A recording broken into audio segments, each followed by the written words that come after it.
Right, on to match 2, game 1.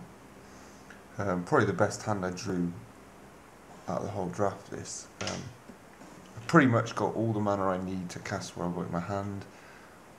Riddlesmith's going to be ridiculous. Embersmith's going to be ridiculous. It's, it's the perfect curve, really. If he starts at a double green. I mean, even if he'd have kicked off with some early pressure, I think we'd have been able to handle it pretty fine anyway.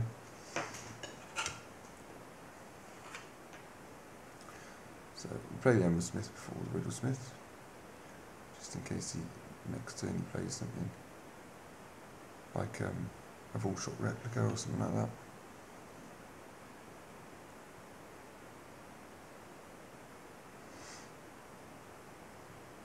Usually happy with something like that. Means he's digging for land, probably.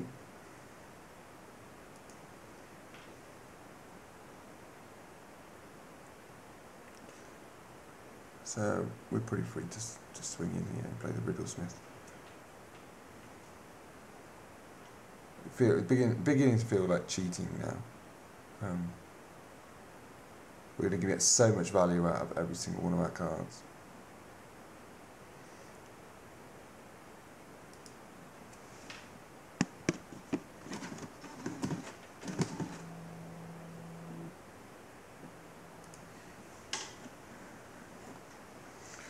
So Blister Grub, it's not a card I want to main deck. Can be okay on the side as a sort of blocker against Infect, or if they're running a black deck and you want to be aggressive, it can be okay. But a Swamp Walk in this format isn't that great.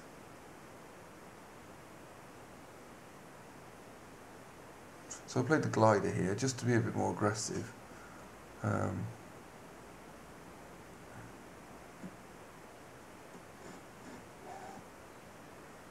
I figure I might as well ditch the land. I've got the Myr in hand anyway, and I'm going to be drawing into more land with the Riddlesmith anyway, so you can afford to get rid of the land there, I think.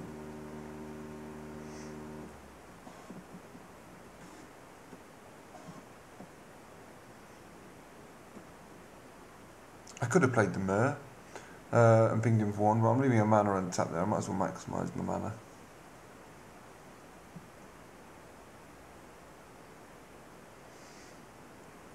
So it's not a card that worries me.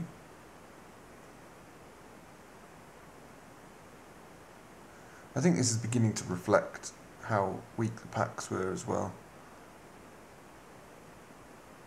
We knew the packs weren't terribly deep.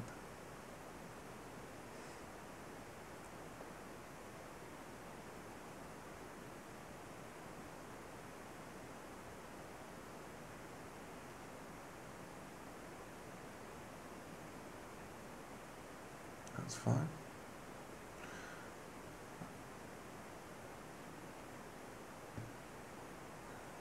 Again, that really wasn't an issue for me. Again, I could have played the Leaden Myr, and perhaps should have, but I was quite happy just to sort of wait back on the pingers and take the game slowly.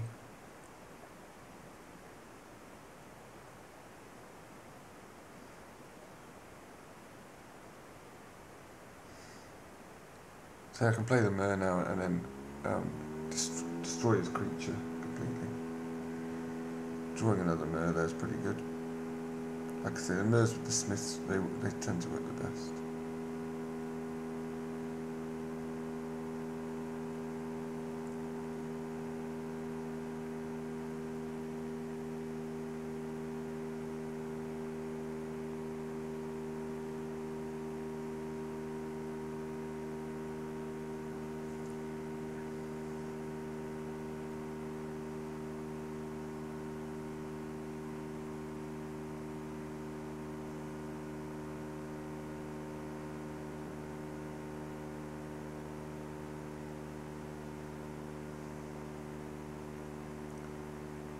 This also highlights how good the Smiths are. If they do have an empty board, which he probably shouldn't at this point, then they can beat down pretty fast.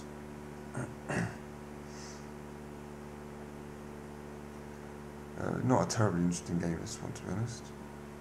We see a skin render. It's not. I'm surprised he went for the Riddlesmith there. I'd have gone for an Embersmith personally. They're going to be doing more damage, and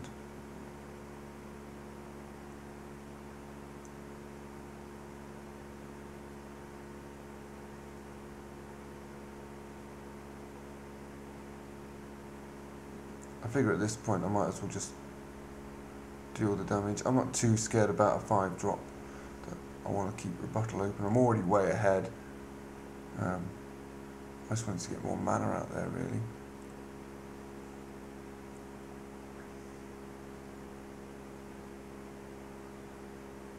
He's clearly struggling for mana, so the choice not to leave rebuttal mana up wasn't a terribly difficult one. I think developing my own board position there is probably the stronger play. It's not like I've got a huge advantage where I can be swinging in that I can protect. What I really want to do is get to the point where my glider can fly over and I can protect that then.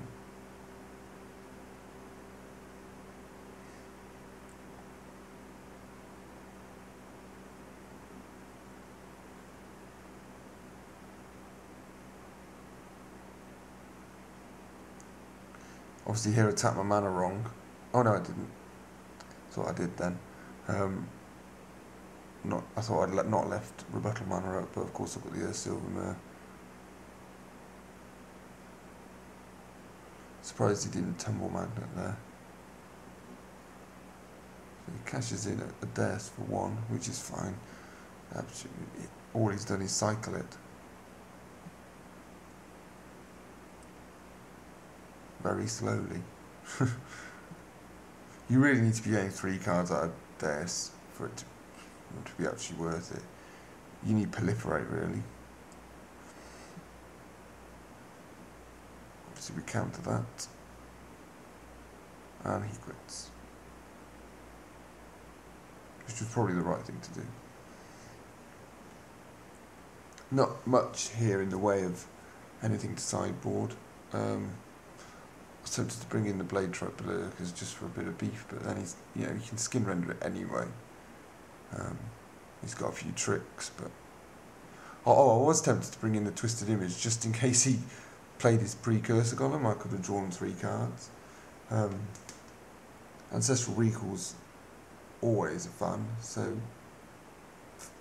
but I decided not to be so cute in the end. I didn't feel the rest of his deck was that strong, so I thought I'd leave well alone and move on to the next match.